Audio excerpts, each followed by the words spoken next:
Tenemos la dicha de encontrarnos con esa dominicanidad en Nueva York, en este su programa Acción Popular de hoy domingo, día 3 de octubre del año 2021. Llegamos a sus hogares, gracias a Dios, a través de el Canal América 1014 de Cablevisión Óptimo, un programa que hacemos desde la República Dominicana a través de Export Vision Canal 35, orientados por Dani y Amaury, que son los que se encargan del trabajo de emisión digital y tecnológica de este programa. Este programa ustedes lo reciben todos los domingos, gracias al esfuerzo que hace el ingeniero Ramón Penso, para que nosotros podamos conversar con ustedes. Él y un grupo de amigos son los que son encargados de pagar este programa por media hora todos los domingos a su servicio. Tengo que agradecer a toda la gente que nos llamó el domingo pasado con ocasión del programa que hicimos con Ramón Penso. Fue una sorpresa, lo tomé de sorpresa. Él vino de visita aquí y vino a verme y lo tomé y lo apresé, lo secuestré y le obligué prácticamente a que compartiera la segunda parte del programa conmigo y así nosotros recrear la realidad de Nueva York con una persona in situ, una persona que está ahí y que sabe lo que está pasando. Nosotros estamos sorprendidos por el crecimiento que tiene la economía de los Estados Unidos, pero lo que nos sorprende no es el crecimiento, lo que nos sorprende es que todavía persisten la gente buscando subsidios de ayuda. Parece que lo que tratamos con ustedes hará unas semanas sobre la nueva versión, la nueva visión laboral, el nuevo contrato social, el nuevo contrato laboral, no formal, no escrito, sino por lo que se habla, por lo que se hace. Un contrato no escrito es que la gente no quiere trabajar en Estados Unidos. La gente ha cambiado la conducta laboral por la compasión laboral. Y eso no es buena señal para una comunidad como Nueva York. Ni es bueno para ningún país como los Estados Unidos. Cuando se oye que el alcalde, que el gobernador, que un concejal está estimulando el trabajo, pagando dinero, como es el caso de New Jersey, donde su gobernador está ofreciendo $500 a la persona que decide trabajar. Eso es muy peligroso para una sociedad y también para un Estado. Trabajar es la única forma que tienen los estados, que tienen los países de progresar. Y cuando la gente no quiere trabajar, cuando vemos al gobernador Murphy ofreciendo $500 para que la gente trabaje, cuando vemos una economía como la economía de los Estados Unidos que está creciendo y que esa economía aún creciendo, hay más personas buscando ayudas, alivios sociales que buscando plazas vacantes para trabajar, eso es una mala señal. Nosotros no podemos permitir, ese es un fracaso de la política, es un fracaso de la política. Las ayudas no pueden cambiar la iniciativa de la gente por trabajar.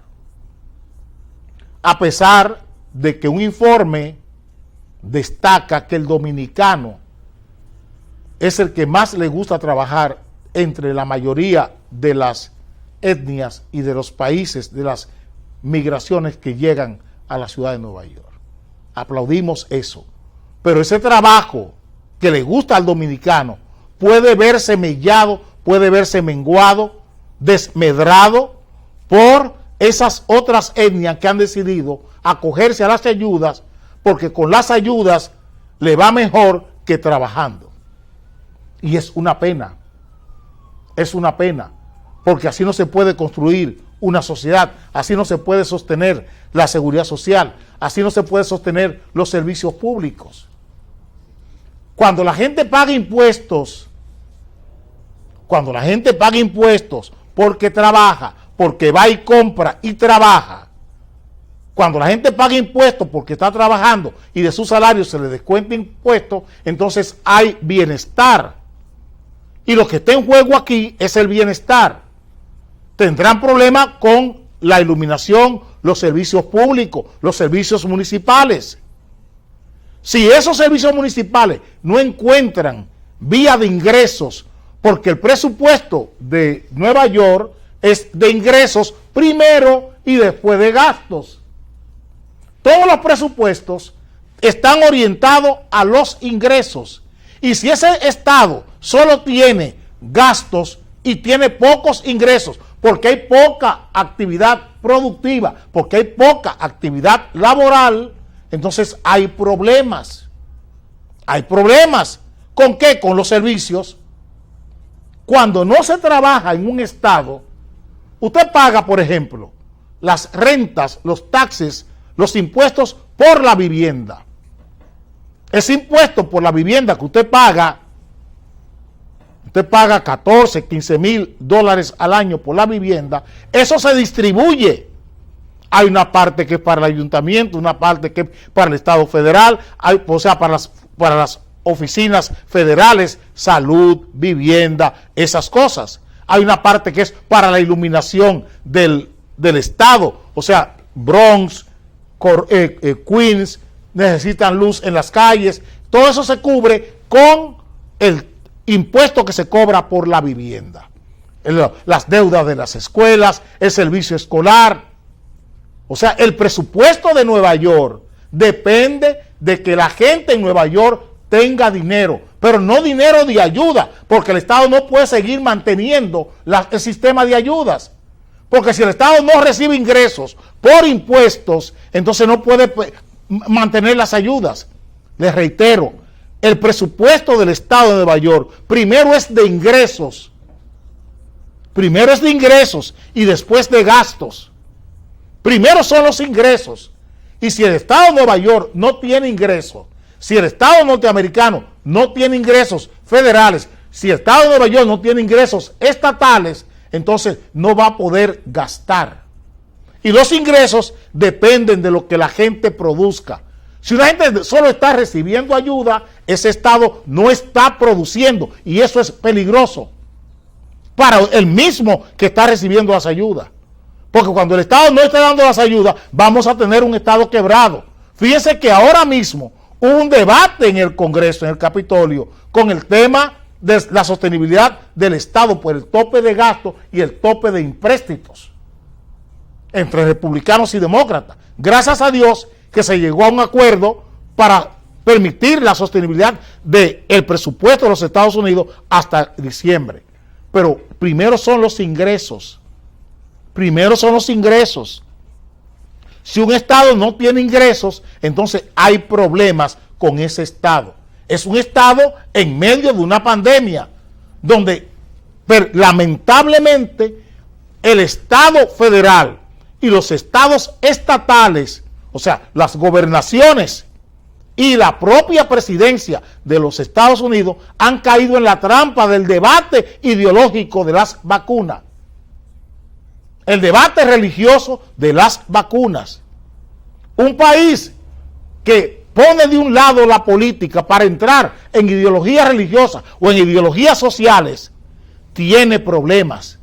Porque la política no puede estar contaminada por ideología.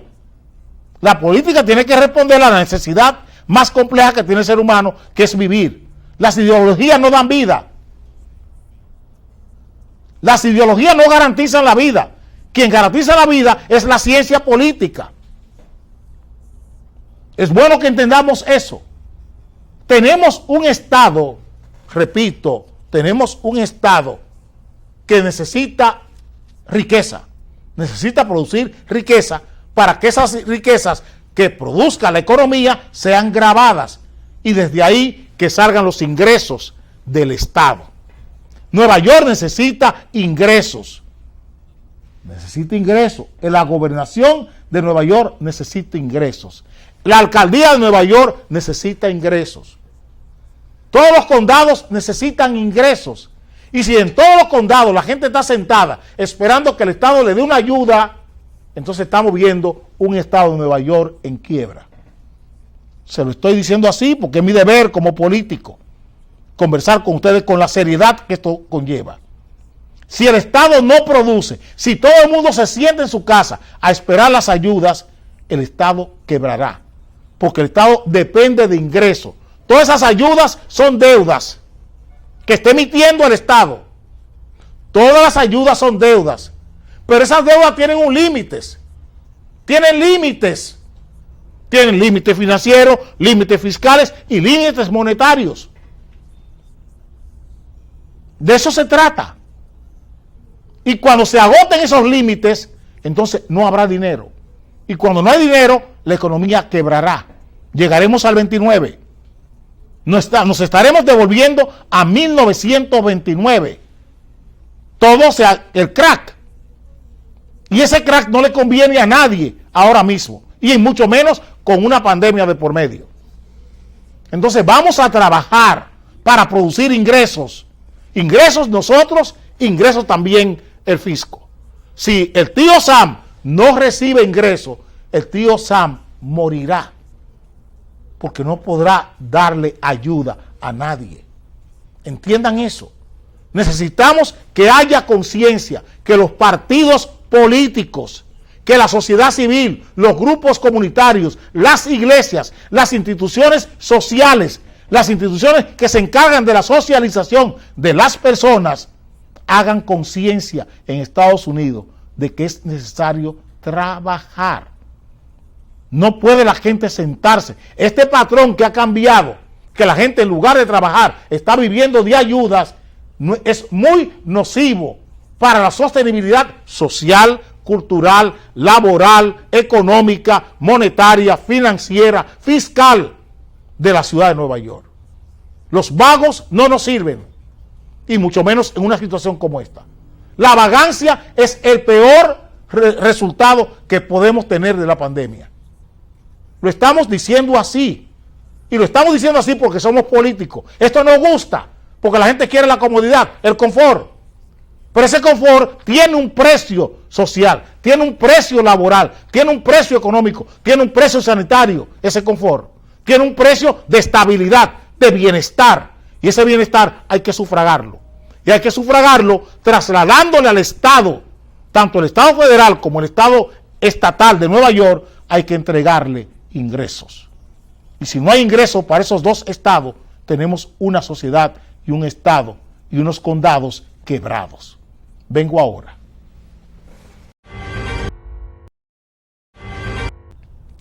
La crisis migratoria ha sacado a flote el gran problema que hay en el Partido Demócrata en los Estados Unidos. Los enconos, las trincheras dentro del Partido Demócrata le están haciendo mucho daño a la política y al desenvolvimiento del Estado federal y del propio Estado estatal de Nueva York.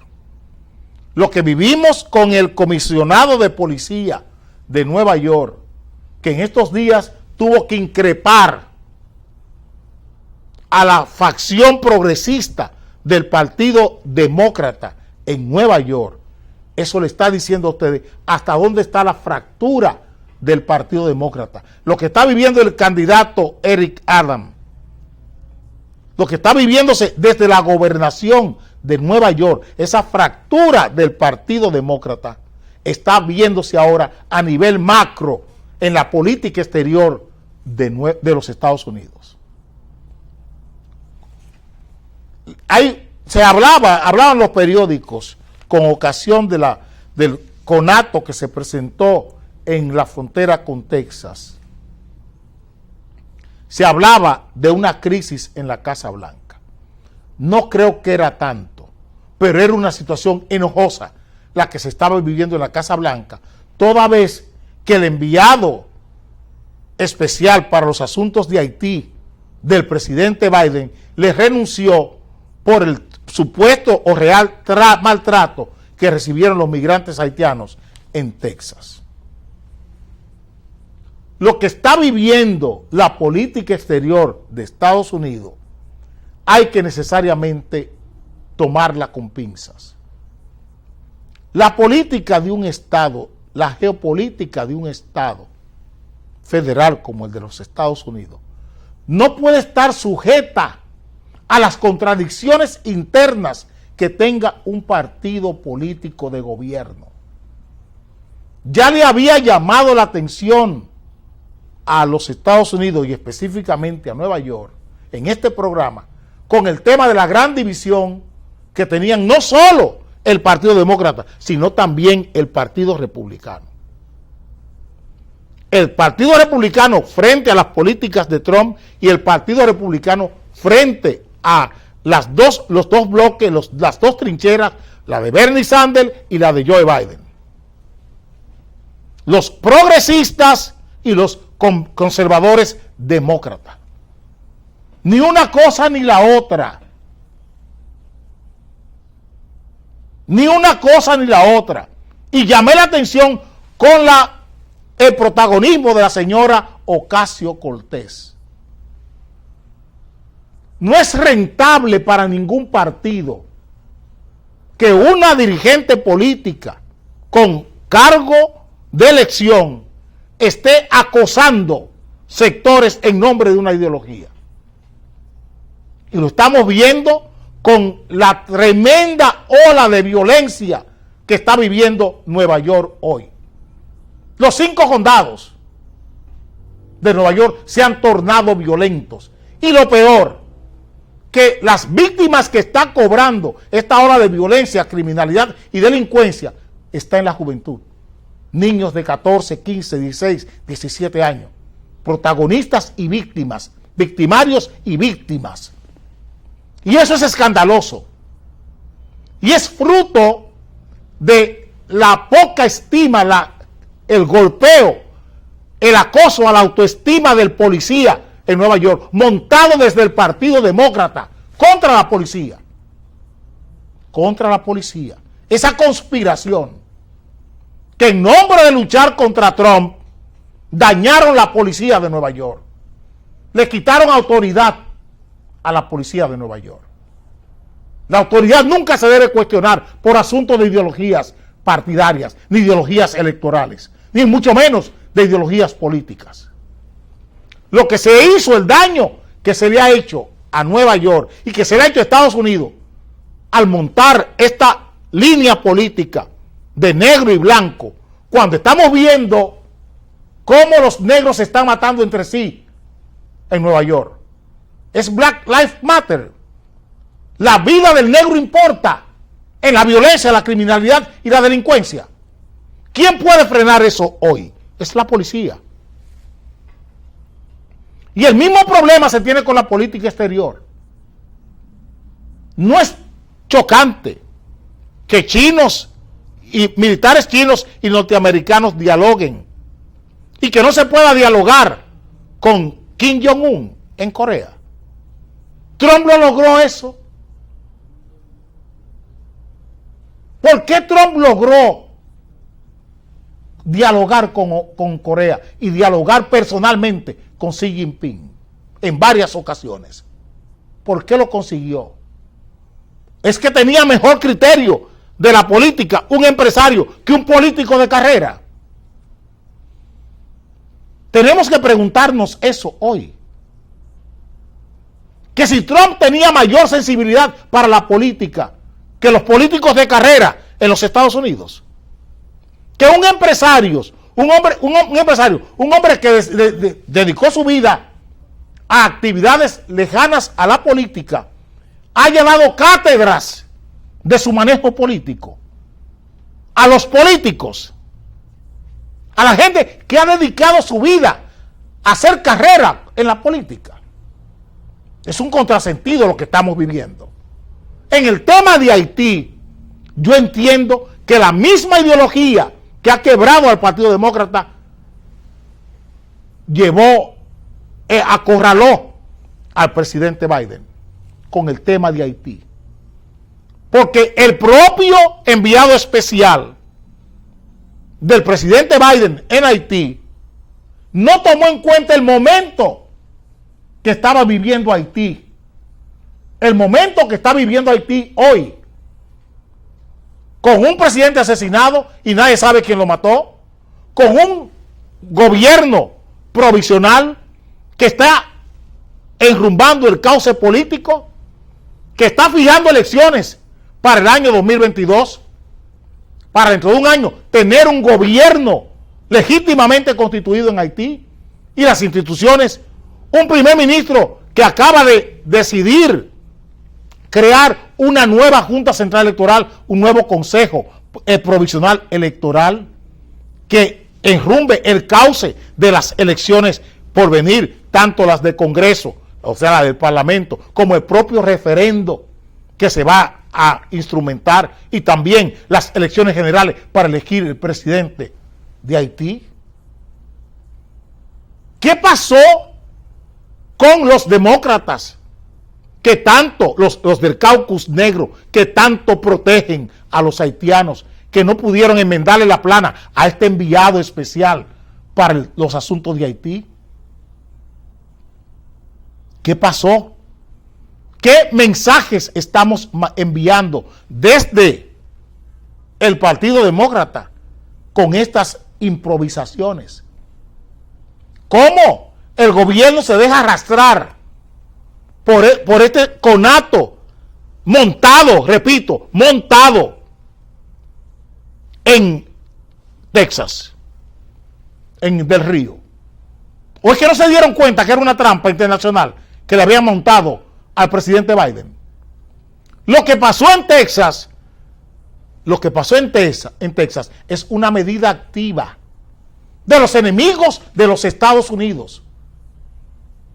Vuelvo a repetir, lo que pasó en Texas con Biden fue una medida activa, fue una trampa que le montaron los enemigos de Estados Unidos, los internos y los externos, para desintegrar, para la corrosión del gobierno de Joe Biden. Quiero que lo entiendan. ¿Por qué los millones de afganos que están deambulando en las vecindades de Afganistán no son objeto de información internacional hoy? Ustedes han visto a los medios de comunicación internacional sacar a flote lo que está pasando en las fronteras con Afganistán hoy. ¿Ustedes creen que son 13,000, 14,000, 15,000 gente debajo de un puente? No, son cientos de miles de ciudadanos afganos que están buscando en las fronteras salidas desde Afganistán. Pero ningún medio de comunicación internacional está sacando eso a flote. ¿Algún medio de comunicación internacional está diciéndole al mundo el movimiento de seres humanos, el desplazamiento de personas en la frontera con Afganistán hoy, en los países fronterizos con Afganistán? Ustedes ven que se ha escandalizado, cómo está callado los abusos que los talibanes están cometiendo contra su propia gente en Afganistán. El éxodo que se está produciendo ahora mismo en Afganistán está en los medios de comunicación. No, 13,000 personas debajo de un puente en Texas, Del Río. Y cae en la trampa la gobernación, la administración Biden, en la trampa de sus enemigos internos y de sus enemigos externos. Esa es la realidad. Esta es la realidad la que le estamos diciendo a ustedes, para que entiendan bien lo que se ha hecho con la administración del presidente Biden. Tristemente tenemos que decirlo así. Es la división interna la que le está quitando el foco al gobierno de Biden. Todos estos problemas es por la división interna. Esa renuncia de ese enviado especial que puso en riesgo la continuidad del cauce político que lleva Haití. Repito, esa renuncia abrupta, maliciosa, que busca corroer, es corrosión, corroer el gobierno de Biden, está planificada desde fuera y desde dentro de Estados Unidos. Lo mismo que se hizo con Del Río. 13.000, 14.000, 15.000 gente debajo de un puente. Esa gente no llegó ahí de casualidad. Esa gente fue llevada ahí para provocar un escándalo a los Estados Unidos. Y cayeron en la trampa. Y cayeron en la trampa. Los cientos de miles que hay en cada frontera con Afganistán hoy no es motivo de preocupación en el mundo ni en los medios de comunicación, porque eso está patrocinado, porque eso está ocultado por Rusia y por China, para que entiendan bien lo que estamos diciendo. Nos veremos con ustedes el próximo domingo y fue un placer encontrarme con ustedes.